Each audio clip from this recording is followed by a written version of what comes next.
So you've had quite the journey from growing up in a fear-driven household to now helping others face fears. What sparked that transformation? Yeah, I've lived my whole life in fear, and fear is what I was really familiar with.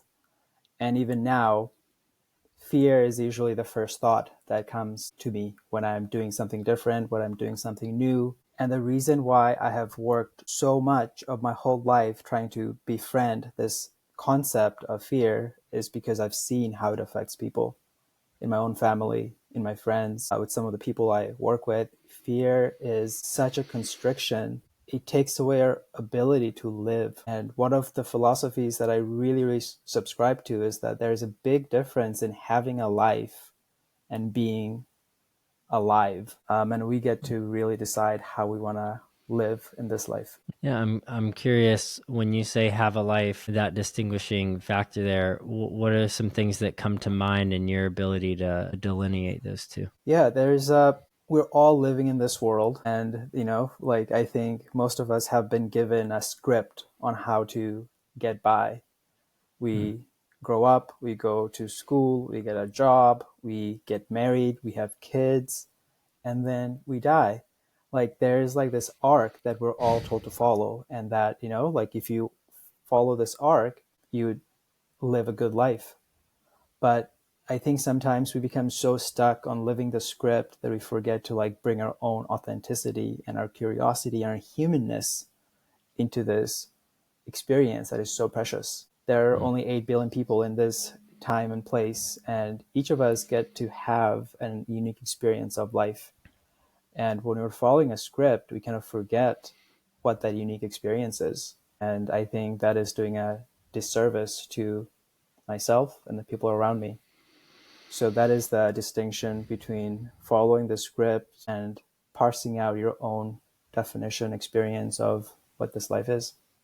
I resonate with that framework of using the word script. In my therapy work, I distinguish the difference between a story and a script, and that, exactly what you're saying. We're all given these narratives and they're lines that we're told to read. Okay, do this, act this way, care about this, don't show that. And that is very formulated and non-experiential in a way. I mean, it's experiential in the sense that we do experience it, but not in the sense that we embody it as ours. Mm-hmm. And shifting into that story of living out, almost we write the script as we live. And of course, we get to the point where maybe we can summarize some ways that we've been living in a way that appears like a script. But that said, it sounds like for you, fear was a very dominant script growing up. And I'd be curious to hear how you feel like that script was read by yourself, interpreted growing up, and what you find yourself reading now when you look at the story. Yeah, I really appreciate that prompt. I grew up illegally. I came to the US when I was 12, and right away, my dad would tell us that safety was in being like everyone else. You go to school, you do the things that you're meant to do. You don't do anything that's going to make you stand out, because if you're standing out, then it attracts attention. And if you're attracting attention, then people are questioning about who you are. And then, like your status might be revealed. And then the whole family would get deported. So it wasn't just about me, but it was about my whole family. So as a child, I was weighing out that every action I took would have a consequence. And the concept of that was so scary that I didn't really do anything beyond going to school and coming back home. My whole life for about a good 15 years was I would go do the thing that I was meant to do, and then I would come back home and I would stay in my room. I literally put myself in a prison. The prison was comfortable. I had food, I had shelter, I had entertainment, lots of TV shows, I had video games, but inside there was no zest for life. There was no like, oh my God, I feel alive. And I was noticing how it was eating up my whole family. Like every single one of us was doing the same thing, and no one was happy about it. Sure, we're all safe, we're all comfortable, but we weren't experiencing life, as I like to call it. And as I kind of started working through that, I just started questioning a lot of the concepts I was given. And I put myself out there more and more, just like, 1 foot out at a time, like really timid, but I was just curious to try out a different way of being. I started traveling a little bit, even when I knew that traveling itself was dangerous for someone like me. I started exploring plant medicine, which is completely unacceptable in my household. I got into meditation, which was seen as like doing the devil's work from my dad's perspective. But just really trusting my own intuition and experiencing something to see how that felt in my body. As you said, this like embodied experience of life. And I think when we put ourselves towards something and we do something, our bodies usually has a feedback mechanism. It tells us how it feels. And through that feedback mechanism, I started experiencing some of the things I talk about, like beauty, awe, this full hearted, like loving someone, living. And a lot of the times it's dangerous because it's a whole new thing because I have never done this thing that I'm about to do. But through doing that thing, I feel so much more alive. And that's been like this whole arc that I have been on and that I take people on. These two images that I have that I try to share with people is that you're walking along a path and you have been walking on this path your whole life, and you know all the friends that you have ever had and your family members that have all walked on this path. This path is paved, it's really safe, there's no danger. You can see exactly where this path is going to take you. So this path is carved out in front of you and you're walking it. Super safe. But a part of you just doesn't feel any kind of excitement walking this path. It's like, okay, I'm walking it. You're like, just another day. And a part of you keeps looking to the right because there is like this bush, there's this jungle, and you can see that someone way back when has gone through this path, but now it's so covered up by the bush, the thorns, like a bunch of stuff that you can't really make out what's on the other side. But you keep wondering what's on the other side of this path, of this jungle, of this bush. So you take a scythe, a knife, an axe, and you start to like bushwhack your way through this path. So this one path that is so clean, so like pristine, curated, and the other one that you literally don't have an idea what's 2 steps in front of you, but your heart, your soul wants to take that path. And it's like betraying yourself if you don't at least try to see what's on that. Yeah. Yeah, that last phrase just struck me, betraying yourself. This thought just came to mind almost as a reframe of fear. And it sounds like, if I'm understanding what you're saying in this analogy, is that every person is meant for an adventure that they can alone chart. But we have been given, similar to the scripts, a path already made for us, Mm-hmm. which, as you mentioned, provides the comfort, predictability, and the stability. But the issue is, it can't be resonated with as authentic because we didn't pave it. And you mentioned that word safety, which at some point would like to talk about your unique take on comfort and safety. But that call to go off the path, the thought that came to me was, I wonder if fear is the seeing the unknown as a threat, and adventure is seeing the unknown as an invitation, especially for men. I'm not sure if you've read the story of Parsifal. It's a Mm-hmm. medieval times story. That whole Knight's Tale, where the woman stays in the castle.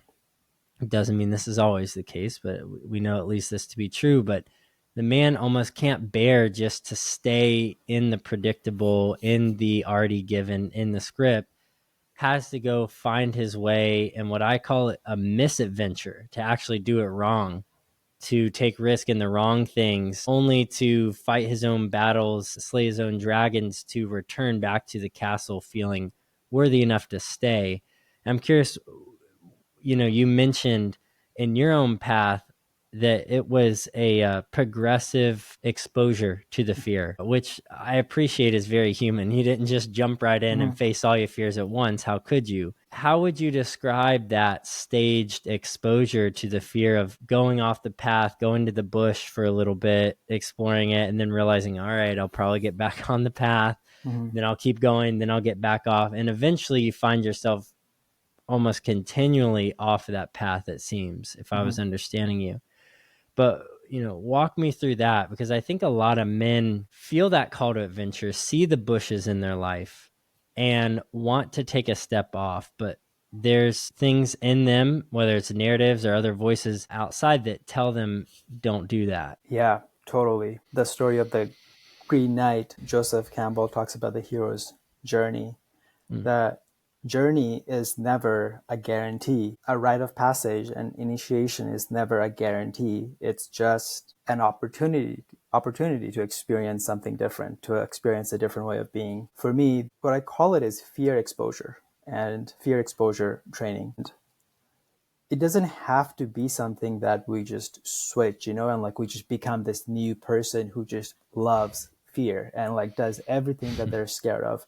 I am still afraid most of the time of most things, but it's just testing the waters and knowing what your edge is and just leaning into that edge just a little bit more than you would normally, just 10% more. And mm, it's a gradual, incremental expansion of your range of what you think is comfortable or safe. Because I think in the West, especially in our modern culture, we tend to overdo things like peak experiences, right? Everything is a peak experience, and we are so gravitated by it. Even like breath work or meditation. Some people I know meditate 4 or 5 hours a day because they have been, they love the peak that they get out of that. And what I think our work really is to taste the subtle, mm, taste like the incremental changes in our own being. And that happens through pushing ourselves just a little bit more than we did yesterday, and not pushing ourselves to do something that's completely impossible but to push ourselves to question what we are capable of ourselves, because we're capable of so much more than we think we are. And our ancestors, the only reason you and I are here is because our ancestors kept pushing themselves, like mm, out of all of the folks who ever lived on this planet, it's our ancestors who made us possible because they pushed themselves enough to survive so they could assure that their lineage kept continuing. A lot of people have perished, a lot of lineages have perished, but we're still here because our ancestors chose to do something that mm. is probably not comfortable, that is probably not safe.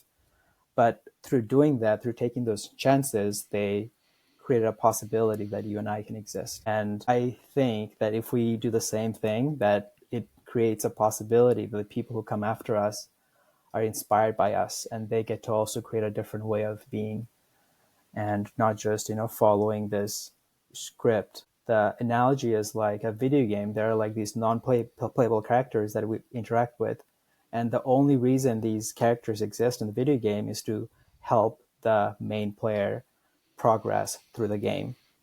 But these characters don't have a role of their own. They're just there to like help someone else guide and follow along on their path. And there's a big difference in between that non-playable character NPC and being player one in your own life. You brought up two things I want to touch on. The first is this hyper dramatization and focus on the peak experiences. I agree with that. I'd like you to walk us through how a man would go on a rite of passage, or you said something subtle. What was it? Subtle certainties or subtle awareness, or Subtleties of just, yeah, like a different experience than what we're yes, used to. the subtlety of it. And I agree with that. I mean, it takes more humility to pay attention to your own life and the ordinary, the Mm-hmm. day in and day out grind that we often ignore. And to your point about how we just hyper focus on these events, we almost look to these events as the pinnacle experience instead of certainly participating in them. I think there's something to be said about a concentrated effort and intentionality for a brief period of time. But if it doesn't change your everyday life and you can't implement that practice on a or principle on a daily level, it's just another dopamine hit, which is something I'd also like us to get into as well, your perspective on how to approach dopamine. But walk us through how a man may go on his rite of passage in his everyday life, considering that is something often, one, it's not very present, which that needs to change, but even the ones that are currently, it's very much this concentrated leave, go away, have this life-changing experience, but then just Mm-hmm. go back to your normal life. And same with plant medicine. People go on these trips and then they come back and again, they're not taking that awareness and implementing it. So yeah, I'd be curious to hear your thoughts on how someone may do that. Yeah, I think two things that we are lacking in this society where we have all these experiences is an intention and an integration. Mm. The prelude and then the epilogue. A human being nowadays, like we wake up, and a lot of the times, a lot of us wake up and the first thought we have is, oh, another day, But then we just shut that so quickly to like move through the day because we have all these responsibilities. We have all these things we have to do. We have so much stuff. We fill our days with like things to do, the to dos. We have like checklists and events and like chores and hangouts. Like everything is like planned. And when we're like living a life of checklists and events and plans and calendars, we are rarely in touch with our own emotion on a minute to minute, hour to hour basis. And our body is so intelligent. Our body is constantly telling us how we're feeling. There's a book called The Body Keeps the Score. And our body is constantly telling us, everything that it's feeling, everything that it's aware of, and it's guiding us towards an optimum health, optimum vitality. If we just listened, if we were just paying attention to our own bodies and nervous system, we would know what is for our greater good and what isn't really helping us. And this rite of passage really begins with having that intention, first of all, okay, I am done with living the life that I have been living because this life feels like a lie. This life doesn't feel like it's my own. It feels like I'm just following someone else's prescription on how to get by. And then once we have that intention, we can start to like pay attention to the call signs, the call outs of what is happening into our body around our surroundings. And then we have the experience of whatever, maybe a plant medicine, or maybe like we switched the job that we have been in that's been so like draining, or we have a conversation with our partner because the relationship has been just boring and bland the last few years. And after the experience, there's a time for integration that we also don't do. Integration is we kind of just like sit and we see the thing that we did, how it's landing in the body. Plant medicine, we just, there's in the West, because all these plant medicine experiences are becoming so popular, people are going on like these weekend retreats every weekend. But the ancestors who used to experience these medicine, they would not do it on a weekly basis or even a monthly basis or even a biannual basis. It's literally you do when you're at, how much time and effort and intention it'll take. So you prep yourself, then you have the experience, then you go on like years long integration before you're ready for another experience. And that integration is really important because the integration is what tells us what's working and what's not. Mm. Instead of just like mindlessly, just like, shoving our ideas and our own concepts of what it should be and just going directly and powerfully through the experience and then going back into it again without taking the time to integrate. Yeah. Yeah, I think that's right. As far as the way that people see it to begin with is with a lack of reverence. And it's interesting that same mindset is also prevalent in that rite of passage. You mentioned The Body Keeps Score. It's a great book, by the way. It's certainly a must read, I Mm. think. But, many men are not in tune with their bodies. We are so cerebral. And I think it's such a shift when you go on this rite of passage to pay attention, and it's subtle, Mm-hmm. to the way that that challenge, and it could be as a conflict or an emotion or a situation that's poking your ego, that instead of jumping right to right, wrong, in, out, good, bad, and not trying to problem solve it, but be open and, like you're saying, integrate that, Mm-hmm. have a perspective that sees it as a necessary gateway instead of just a barrier to overcome and try to bypass. And that same false thinking shows up in these westernized ceremonies that aren't a true, I almost want to call them pseudo ceremonies, because they're not truly a ceremony, Totally. of bypassing that process of integrating. Because if you're really partaking in challenge and wanting to unlock the mind through the plant medicine, it's not just all sunshine and rainbows, as you Mm-hmm. know. What can be revealed, it can be very challenging and very difficult, just like a rite of passage and a certain emotion that you don't want to experience. So I'm curious, how do you think men can resist the need to problem solve or bypass when those things present themselves? What are some practices they can try to stay open and aware to prioritize the integration? Yeah, we have been conditioned by society to solve as men. We are problem solvers.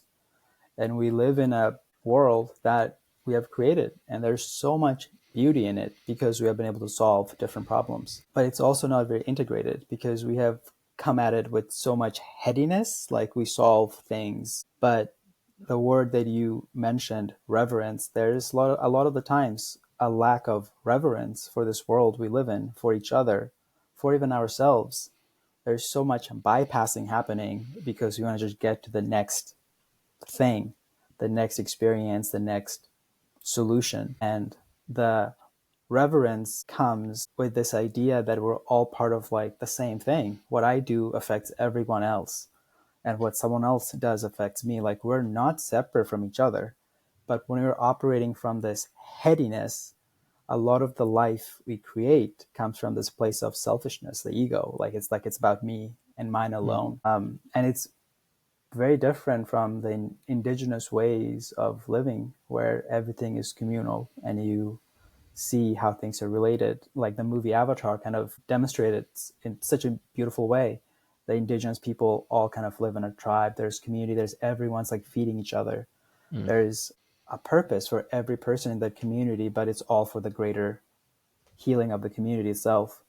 And then the humans come and we're trying to like just take it all for ourselves, and like, you know, different groups are fighting for different things, and there's the division happens. So first of all, I think when we're trying to come back to this more integrated aspects of ourselves, where we integrate both the masculine, the headiness, the problem solving, the solution focused persona that we have, and also the feminine aspects, which is also in us, the ones that feel, the ones that want to experience life, the alpha, the omega, the yin, the yang. And I think a lot of the work for the modern Western man is to feel, Mm.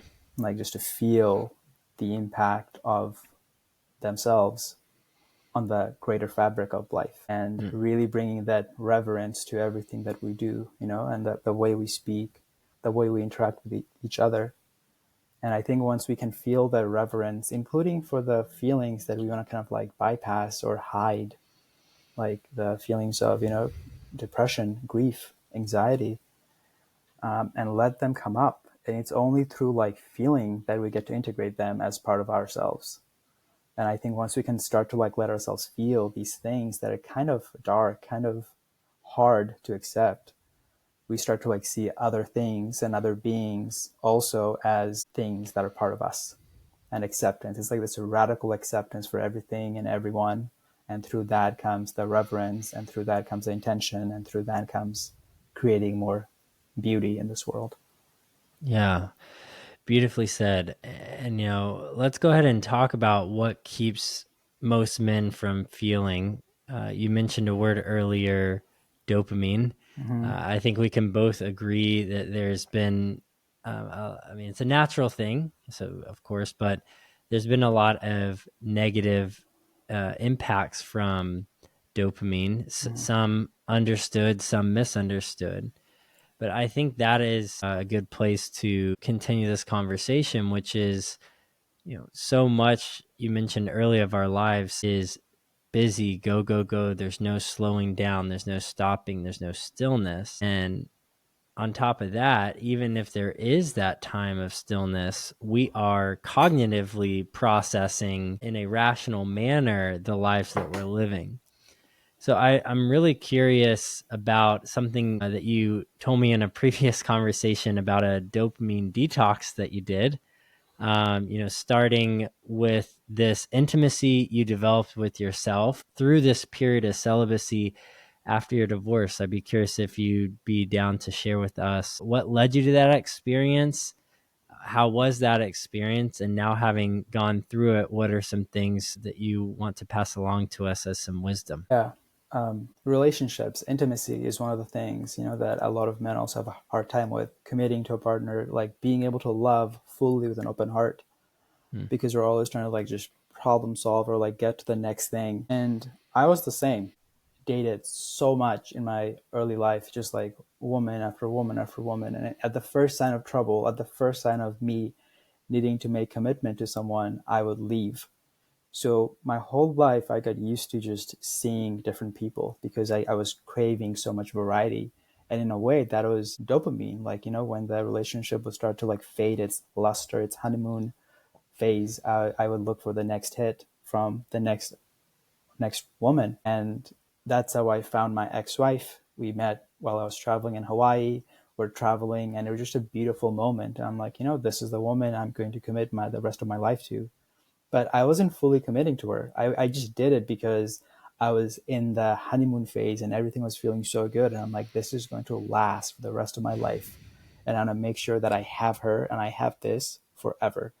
So we got married, and pretty soon after, all of our stuff came up. The stuff that we didn't look at because we're traveling and we're in the bliss of a new relationship. And yeah, right after getting married, 5, 6 months later, both of us realized this was not going to work. And I was really resistant to the idea of like letting her go because, again, the fear, like I am a married man, and if I were to like divorce, then I would be a divorced man, and that has all these stigma attached to it and all the ideas that go with it, a divorced man in the world. So I wanted to like really try it out, but it just wasn't going to work. And at some point, I took the thing that I was afraid of, which was deciding that this was not going to work out. And Hmm. after I did that, I realized how much I was gravitating towards my old patterns. Like I was on Bumble, I was on Tinder, I was all on all these dating apps, just like looking for the hit, different women. And right away, I realized that I was just chasing the same thing that I've chased my whole life. The high of the first date, of the first time being physically intimate with a new person. And that piece I talked about of like really like having that intention and having that awareness. By then I had done enough work that I was able to like pick up the signals from my body, from my heart. And I knew that this was not the way I wanted to live for the rest of my life. So I was working with a mentor who told me about this idea of the feminine cleanse, where you don't see any woman at all for a certain amount of time, 6 months to start. And it was such a hard thing for me to understand. Like, how can me as a guy not go to a bar or not go to a park or not go to a rock climbing gym and see a woman, but not latch on to that woman as like, the next one for me? Hmm. Even going to a cafe, like seeing a smile from a barista, I would get a hit. I'm like, she must like me in some way. Like all these constructs that I had come up with. And I was realizing how much of my life I've been living to get these hits from. And the same thing happened with social media, with different kind of like mind altering substances, even drinking, smoking, dating. There are so many things in the world that really want us to feel something artificial, but not actually what's happening. Because when we have nothing, all we're left with is the void of our own feeling. And so many of us are so afraid of feeling what's actually the truth, Hmm. especially as men, that we Yeah. never do. So that I went on this whole journey for 2.5 years of not really seeing any woman. And just Wow. even when a woman would come up to me and they start to engage me in a dialogue, I'll tell them what I was on, that I was on this feminine fast. And that would intrigue them even more. And then they'll try to like test me in different ways. Oh, but I can come to you, like maybe you can just have a cuddle. And Mm, it gets challenging the more we go down the path of really, looking for the truth of our own self. right. And through the course of these 2.5 years, I realized how much of myself that I really didn't want to be with. And I was outsourcing my own love to other people, especially to women. I was outsourcing my own validation to others. And it took me about 15 months before I finally did something that I had never done. I celebrated my own birthday. I hosted my own party for the first time in my life Mm, with friends who came. And the following weekend, I went away on my own. I got an Airbnb just for myself. I didn't mm, do it to like please my lover or to anyone else. It was just me. And it took me a year and a half to finally realize, wow, I love this guy. This is the only person who's gonna die, who's with me until I die. This body, this mind, this heart. And it took me 33 years to finally give him the attention, the awareness, the care that I'd given other people. And I only got there because I stopped outsourcing my own need for validation and love and appreciation to someone else. wow. That's such a encouraging, obviously challenging story. I'm blown away it was that long. And just to hear just such an honest take and reflection where it sounds like it wasn't without a struggle through that. But yet I'm struck by there being such a deep meaning within you that felt like it overcame the struggle.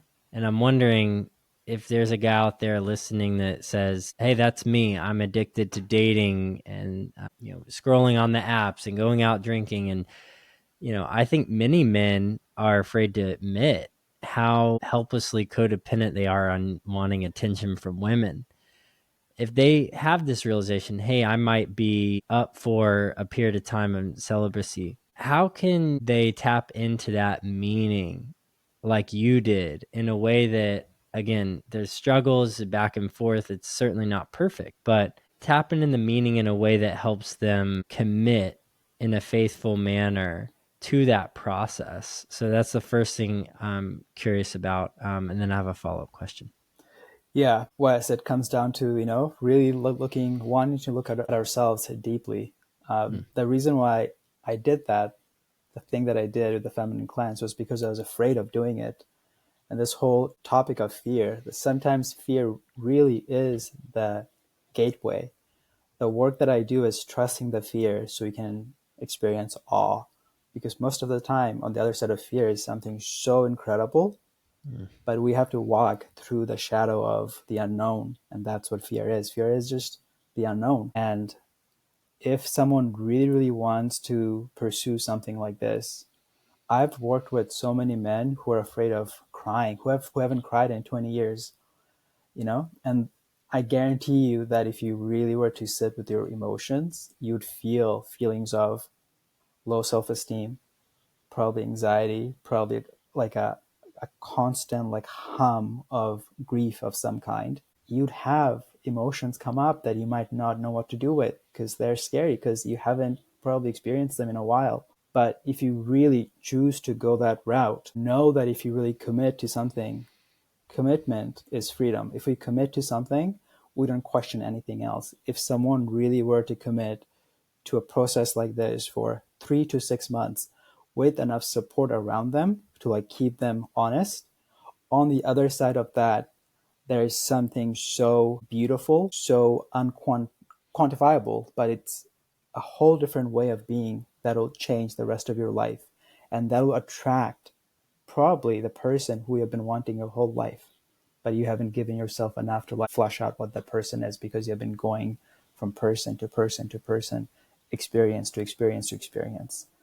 But that intention and the integration is what allows us to actually really, clarify our own needs, our desires. And when our desire is clear, the thing that we want comes to us so much easier. mm. It's less about grasping and more about attracting. And that's what happens when we put ourselves through a practice like this, because it shows something, someone out there that we can be with the uncomfortable aspects of ourselves and we're fully integrating. Yeah, and I can see that heart posture within your story of you being open to receiving and not grasping for that celebratory birthday dinner that you had. And it seems like that was a major shift within you where you felt in your heart of hearts that you were truly loving and caring for yourself in a Mm-hmm. way that only you can, which is so powerful.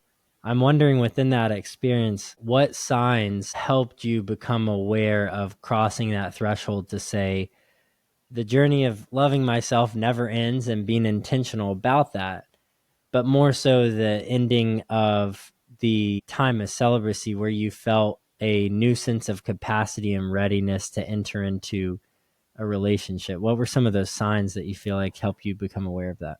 Yeah, it went from being desperate to like hook onto someone to just being completely open. And I remember the day that this happened.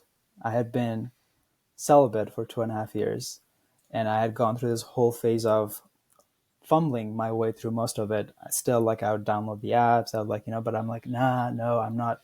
Now's not the time. But the longer I went on this, the more authentic I was trying to feel towards myself. I would know quicker, okay, this isn't in congruence with what I want to be, how I want to act. And then one day I was walking down the street and I saw one of the most beautiful women I had ever seen in my life just walking down the street. And we're just crossing paths. And she looked at me and she smiled. And I looked at her and I smiled. And I remember taking this deep breath in, taking in her beauty. And then I just breathed it out. And I just said, thank you. And I said the word, you're a beautiful woman. And I hope you have a beautiful day. And there was no attachment. I didn't get into a whole story of creating a whole life with her. I didn't like do anything. And she's like, wow, thank you. You're a beautiful man too. And she could feel my energy. I could feel that she could feel that my energy was clean. I wasn't trying to like get anything from her. And that was the distinction. I offered my truth and my love to her as a gift without any expectation, Wow. which is such a difference from how we act most of the time when we're in relationship with people. We're like always kind of wanting things as subtle as they may be. There is like a somewhat of a nefarious thing. Like it's never really an unconditional gifting of our own love to people.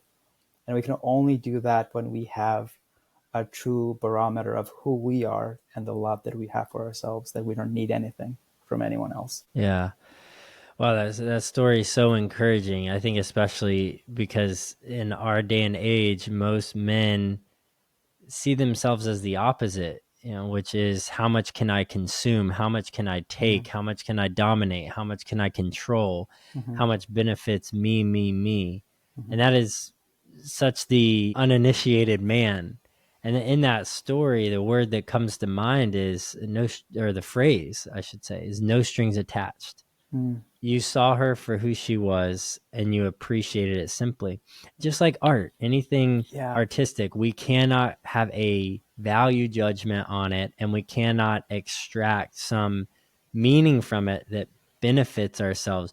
We're almost struck, going back to this word subtlety, we're struck by the subtlety of the invaluable presence that thing is presenting in that moment. And in that story, I see that you said clean energy. Another word I would use is the purity and Mm. innocence of still naming the attraction, still naming the beauty, still naming the power of what's in front of you, but in a way that just says, I'll leave you right there. I Mm. don't need anything, because in a way it seemed like it was just a reflection for what you already saw in yourself. And she reciprocated that by saying it verbally, but really that was a deeper intuitive calling out, I think, of what she saw as you as a person and who you were as just a safe presence that could just have its place, certainly deserve to be seen, but seen and appreciated for who you are and who she was and not what you could do for each other. Yeah. There is a certain magnetism when we just know who we are and we can offer people we can offer the world our gifts without needing anything. David Lynch, the filmmaker, the artist, he says that the movies that he made were never for anyone else. The movies that he made were just for him to watch. So, like, these are the movies that he would make if he was the only audience. And his movies are so brilliant. They're like so out there, but there are people who gravitate towards that because he just offering his gift without any expectation of there being a box office hit. And I think the same thing we can do really with anything. Like, we can live this life as an expression of our own beauty, of the art. Like, life can be an art. And I think going back to the very first topic of, this arc, this script. So one is science of living, if you will. Like, you follow these things, you check off these boxes, and then you've lived a life. And the other one is creating the life, which is, as an artist, it's like unpredictable. But there's also like these points and these pockets of beauty and awe and love and connection that we wouldn't be able to experience if we're just checking things off mindlessly. Yeah, you're showing up to that moment again, not having the certainty of the rational mind, and you are Mm-hmm. trusting the intuitive presence and power and skills and ability that lie within you just to show up and to create something. Yes. And I think within that, there's an interesting concept of safety as an artist, and we mentioned this word earlier, where you almost need to feel safe enough to create to begin with. Mm-hmm. But I was in a conversation with a friend who said, well, that's true. At some point, you actually have to break out of the safety to truly create, to transcend into the true work you're called to. And that's what I'd like to circle back to on something that you said that really struck me, that comfort is not safe. Can we unpack that? And does safety even have a role in a man's development? Yeah. So to me, the phrase safety is an illusion. It's like my Bible. I follow that to like with so much conviction. Safety, comfort, like comfort to us, most of us is safety. And safety, we think safety is what we want. But safety is an illusion. And the way that I kind of draw this whole arc is our ancestors way back when they're living in caves and they had to fight every day to survive. Yeah, safety was paramount. They needed to create safety at all costs because if they were not safe, they would literally get mauled by a saber-toothed tiger. Like, it was literally life or death. So safety in that context was paramount. It was fully a real thing. But most of us now, after all these centuries, we live in a world where things are pretty comfortable and pretty safe. Like, most of us have enough to get by. Most of us have a shelter, most of us have food, most of us have healthcare, most of us have education of some kind. So we're not like literally waking up every day fighting to survive. So our survival now is more emotional and psychological. But we still think in a lot of the ways like our ancestors did, like, oh, if we were to do that, it would be a death. It would be literally, I would be ostracized. And the death is not like a physical death, but a ego death. But I don't think we can differentiate between these two things. So to us, we still take safety as paramount in so many ways, but instead of like a biological safety, it's become like a egoic safety or cultural or communal safety. But anyone who we know nowadays, anyone who has a legacy in this world, has done something that went beyond that conventional safety. They took a risk, like the revolutionaries, the leaders, the artists whose names still we know, was because they took a chance on something that was not conventional, that was not proper, that was not really playing in the box. And for me, that is the difference. Safety is paramount. Safety is how we get to like thrive, but we don't have to worry about literally surviving anymore because most of us have enough needs to get by. And if you know of Maslow's hierarchy of needs, most of us are not operating from the basic need of shelter, food, water, because those have been met. And our ancestors, they operated on that level. So for them, the basic survival was of utmost importance. I think for a lot of us nowadays, the survival is like finding ourselves, our meaning, the meaning of life, the truth.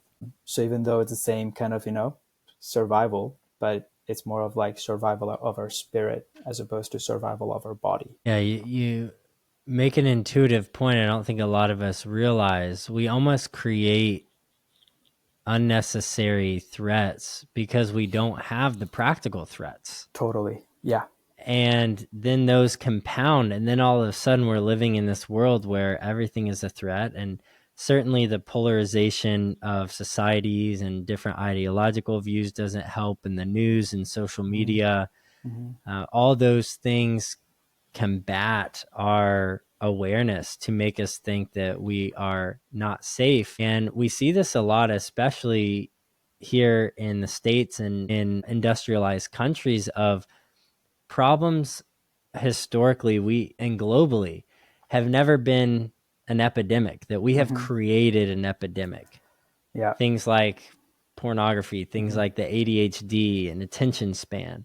Yeah. These are things that were never a problem. And I know it's more nuanced, and there's certainly a need to address them and see them as issues, but to perpetuate them into an epidemic, Mm-hmm. it goes with what you're saying, which is we have a misunderstanding of safety. And if we reframed it to understand that there's a difference between uncomfortable and unsafe, I think that would go a long way. I know me personally, me, I'm a trauma survivor. That was the biggest shift for me. So much of my victim mentality growing up was I was faced with something uncomfortable, a challenge, a conflict, and instead of seeing it for what it was and as an invitation to move through it and beyond it, I saw it as a threat to myself. So Mm. that really strikes deeply in what you're saying, and I really appreciate you naming that. I think it's really important for men to realize that.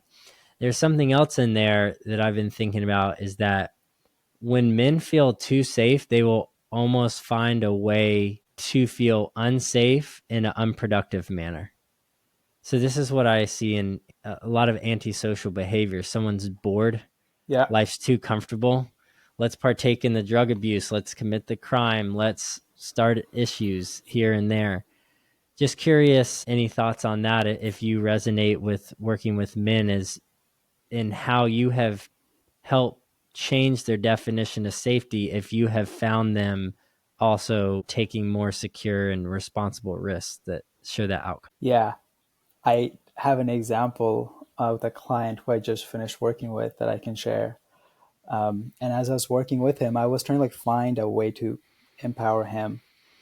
And I came upon this proverb from somewhere. And I think it's such a good metaphor for the times we're in, and especially for a man who's in these times. It goes something like this: hard times make strong men make good times, good times make easy men make hard times. So it's a perpetual cycle. Mm. And hard stuff makes us become more accountable, more purposeful, more powerful. And we create, through that, we kind of come into purpose. And through that, we create something beautiful. Mm. But when that beautiful thing is there, it also then just makes people complacent. And complacency is such a thing, because when we're complacent, there's no motivation, there's no drive. And that creates these like flaccid people in this world who just get by, who are just moving through the motions, which then ties back to the whole thing of like comfort and safety. Mm. So this client I was working with, man, bless him, he's 25, he lives in Florida, and he found me somehow and we started talking. And he had just come out of a rehab where he was for a year and a half, and I didn't really know much about him. But then we hopped on a Zoom call one day, and he like showed me his house. He lives in a mansion somewhere in Florida, like this beautiful big mansion, and his parents are so much in love with him. His parents just want him to feel good about life. But this kid hadn't, he broke up 4 years ago. Then he kind of went suicidal. He started like attacking his ex in different ways. He like drove to her house in different states, and then she like had a restraining order filed against him, which is why he ended up at the rehab. And then after he came out, he was just paying for strippers and prostitutes. And he was like addicted to drugs and tobacco and all the things. Mm. And I gave him the last spot in this cohort I was running for a 4 month long men's work intensive with the rite of passage in the Sacred Valley of Peru. This kid had never left mainland USA. For 25 years, he had never left, and he was so addicted. He was so numb to all the things. Over the course of 3 months, he didn't do anything. He didn't do any of the work that he was meant to do. He didn't really connect with any of his partners. And then we went to Peru, and we were going to do a big expedition for 5 days. And the men were supposed to bring all the stuff, like a tent, like a 4-season tent, and a pole and a bunch of stuff. And this man comes and he tells me that he's ready. And for some reason, I didn't check any of his stuff. I'm like, okay, everyone else tells me they're good, so I trust them. And you're telling me you're good too, so I trust you. We begin our hike, and 10 hours into the hike, we're like in this valley with no one else around. People start to unpack because now we're landing for the night. And he opens his tent. It's a tent that is valid for 70 degree or higher. It's a Florida tent that he brings to the alpine weather in the Andes. And I'm like, It's a Duncan, gator tent, man. it's a He's in gator that. tent. It is not meant for the cold. And then he proceeds to tell me that he is meant to be on medication that he didn't bring, God. like antipsychotic medication, Jeez. Yeah. Seriously. It's like serious stuff. And he had lied on his intake form. And so I'm like, wow, okay. And I'm panicking because this kid's whole life is my responsibility, and we're in a different continent. The whole thing happens, like there's a lot of like back and forth. Other people are upset, but we like hold counsel with this kid, and we like just really try to like get him to like break down and tell us what's happening in his life where he's doing all these things. And he breaks down and he starts shedding tears. And he tells us that he hadn't cried since he was 5. Wow. And this was his first time crying. And then he like went to every one of us and he apologized for his behavior. And over the course of 7 days, the 7 days of hiking, he just started to become more and more and more embodied. It was such a hard journey for him, especially because he didn't do any of the pre-work. But I saw literally a man go from being a boy to a man. Then we came back to the big city. He went on a date for the first time with a woman, like in Peru. He somehow found a date, and it was the first date that he had gone on since his separation 4.5 years ago from his ex. And then I still keep in touch with him. And his mom and his dad both messaged me saying that their kid is so conscious. He hasn't paid for any kind of stripping or prostitution since he's been back. He hasn't smoked tobacco. He's studying to be a yoga teacher. Wow. So like this is literally the example of someone choosing, regardless of how hard the journey is. And this journey of coming back to ourselves is the hardest path, the Yeah. path from the head to the heart. It's the hardest path that any of us will ever take.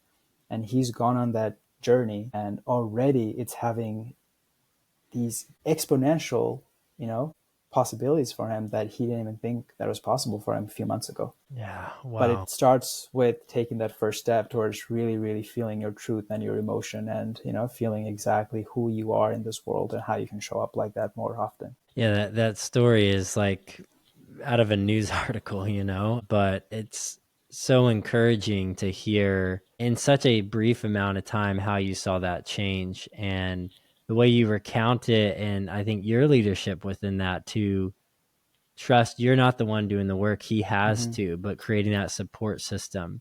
And I was really struck that he apologized right off the bat. That's a sign of conviction that, hey, I have wronged people. There's an intentionality when you realize, going back to that generative energy, you appreciate people for who they are without needing to take. And for you to see that transformation, that's beautiful. So thank you for sharing. I think we don't honor enough stories that start wrong and end right by the everyday person. So I think that's a beautiful story to end on. I'm curious, what is one principle or practice that you would leave people with for a guy that's looking to this podcast for some guidance? Yeah, one practice that I can recommend, regardless of whatever you end up taking away from this call, this podcast, if there's one thing, one practical thing I can leave you with, that if you do for a month straight, it'll change the definition of who you are at your core, is looking at the mirror first thing every day. When you wake up, go to a mirror for 10 minutes. If that's hard, give it 5 minutes and just look at the man who's looking back and see how uncomfortable that is at first. The man who's looking back at you. For most people, it's one of the hardest exercises that they'll do. Look at themselves. But if you keep doing it, and I guarantee you, if you can do this for 30 days, you're going to become so much more comfortable with who you are, and you're going to get more in touch with your own essence, and you'll be able to just be more confident and bold in this life, because you'll see someone looking back at you and you'll literally have an experience of a communion with your higher self. One thing I want to share is life is hard as is. We don't have to make our healing hard as well, you know? And I think most of the things that can have the longest lasting effect on ourselves are actually fairly simple. Spending time out in nature, looking at ourselves, playing a song or two, connecting with people. These are all like basic fundamental things that if we were to do, we would all live such a more interconnected life. Yeah, well said. Thanks for naming that. Where people can find you, what you're up to, what people can know about. Beautiful. Thanks for this time, Wes. This was great. If anyone want to find me on the interwebs, my website is radicaleros.com, RADICALEROS. The same on my Substack and Instagram. I primarily work with men one-on-one as well as couples, and I help people just live a life that they can die proud of, and a life of authenticity, of full love, and true purpose. I also have a rite of passage to Peru, kind of like the one I shared about that experience from. So it's a 4-month container, and at the end of that, we go through a big rite of passage down in the Sacred Valley together. But all of that is on my website, and all the details are there. Beautiful, brother. Well, thank you for your time. It was so enriching to be able to learn from you and to have this much needed conversation. So thank you again. And until next time, y'all, we'll see you then.